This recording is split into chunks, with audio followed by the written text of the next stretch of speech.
See, I was just thinking, David, I don't know this answer. You don't know it. Maybe Lance knows it.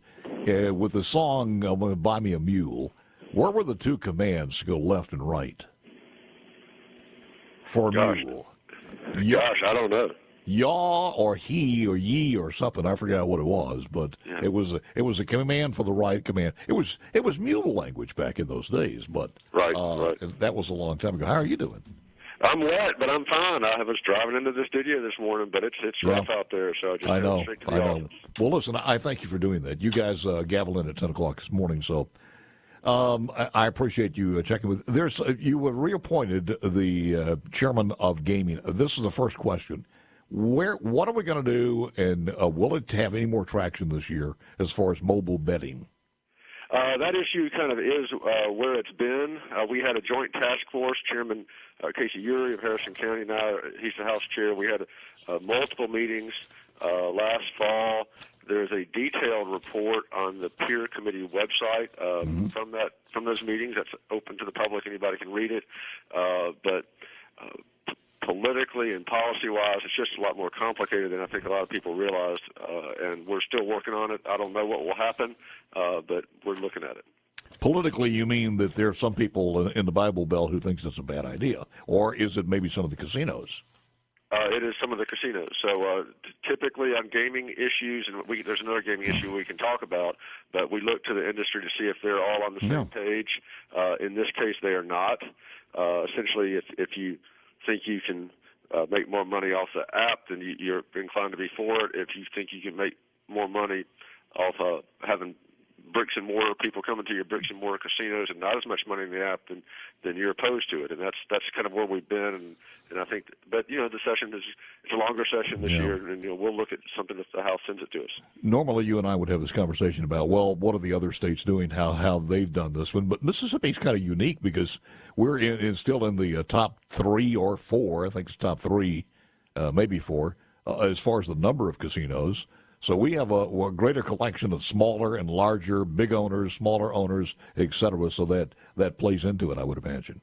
You're exactly right. It does make it more complicated. I think if we didn't have a casino industry in this state, we'd have it right now. But the fact is we have tens of thousands of people who work in this business, who depend on bricks and mortar, and we have companies that have invested billions of dollars to grow our tourism industry. And so it makes it a little bit more complicated than if we were a state that had no casinos at all. You're exactly right. You said another matter. What was the other matter as far as front and center? The other issue it results from a decision from the Gaming Commission in December on what constitutes a legal gaming site on the Mississippi Gulf Coast. Their decision breaks with long-established policy on where you can put a casino, specifically off the sand beach on the coast. So we're working with the Secretary of State on that. That is an example of where the industry there is on the same page.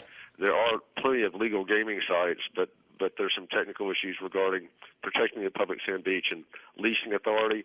So that's the first thing on our plate this session. So it's not so much that it touches water, but it's the ownership of the land? Is that what we're talking about?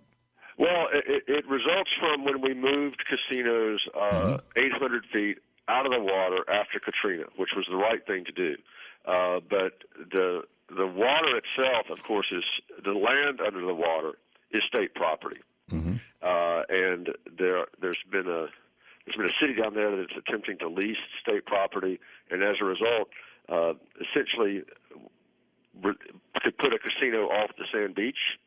If the rules were the same as they've always been, the rules have been the same since Katrina. That decision by the Gaming Commission changes those rules, and so we're looking at that issue. This is Veterans Avenue and Highway 90 in Biloxi. Is that what we're talking about? It is, yeah. It is in Biloxi, and it's the means by which a land-based casino gets access to the water as required by the law that passed after Katrina when we allowed casinos to move on shore. Well, how do you play this into? Because the Supreme Court sided with Biloxi over whether title and lease were required as far as that pier is concerned.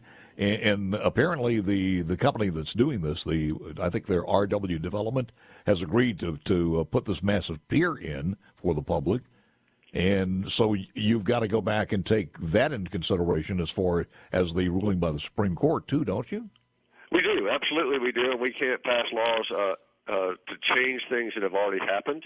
Mm-hmm. But the uncertainty created by that decision and by the action of the Gaming Commission creates a lot of uncertainty going forward about the future of the industry on the Gulf Coast, and so we want to clarify that. Which means if you guys don't make a ruling to stop it now and kill this project, there would be more casino outlets or more land available for casinos to locate. Is that it?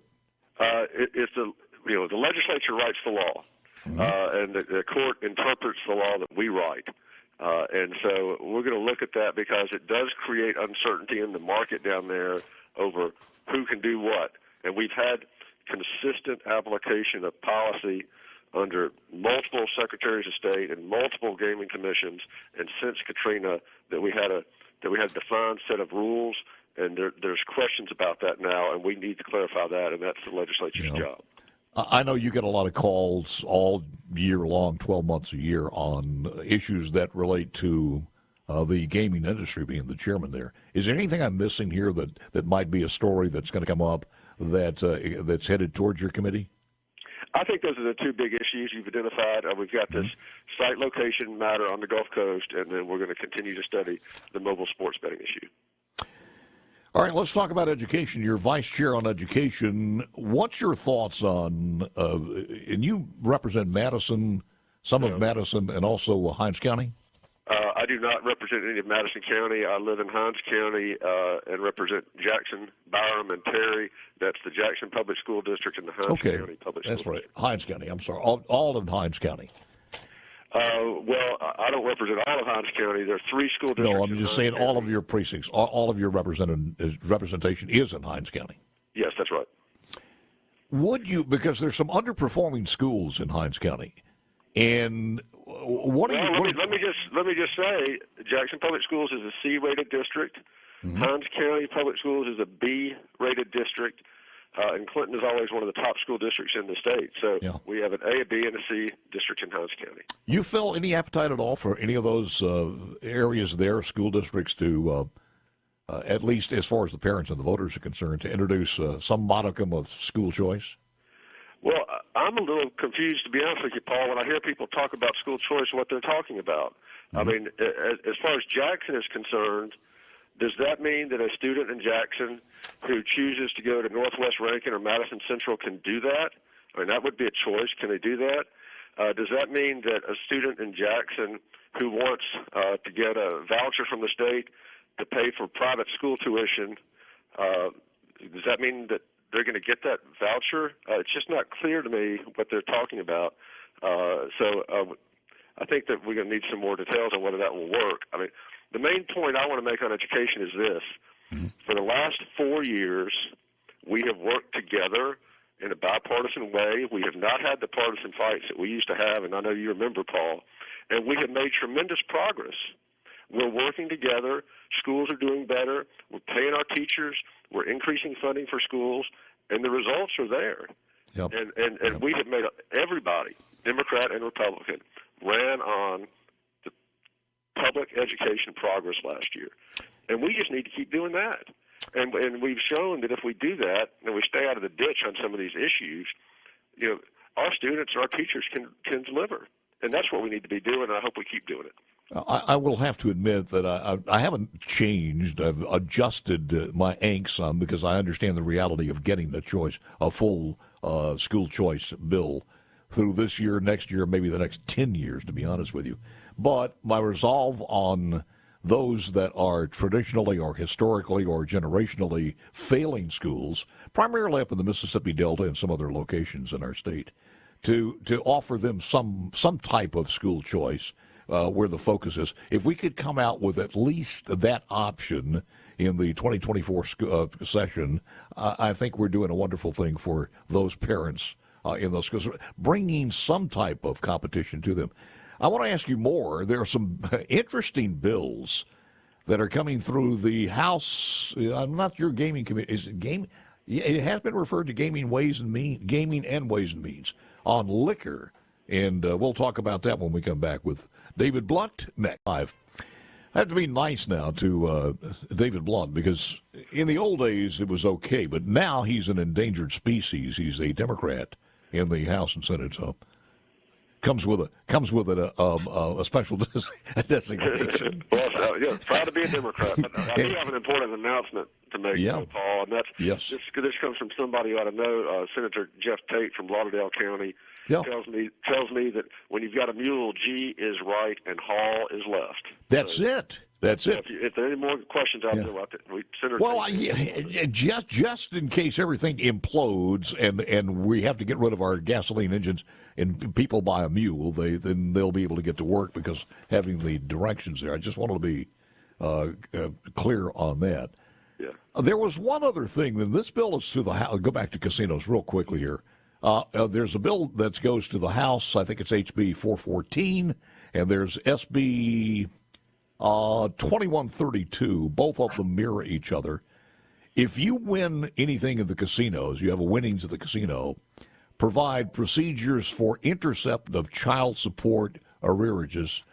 In the Senate, basically the same thing. Withhold gaming prizes of persons who have outstanding child support and they're in the arrear. Your thoughts on that?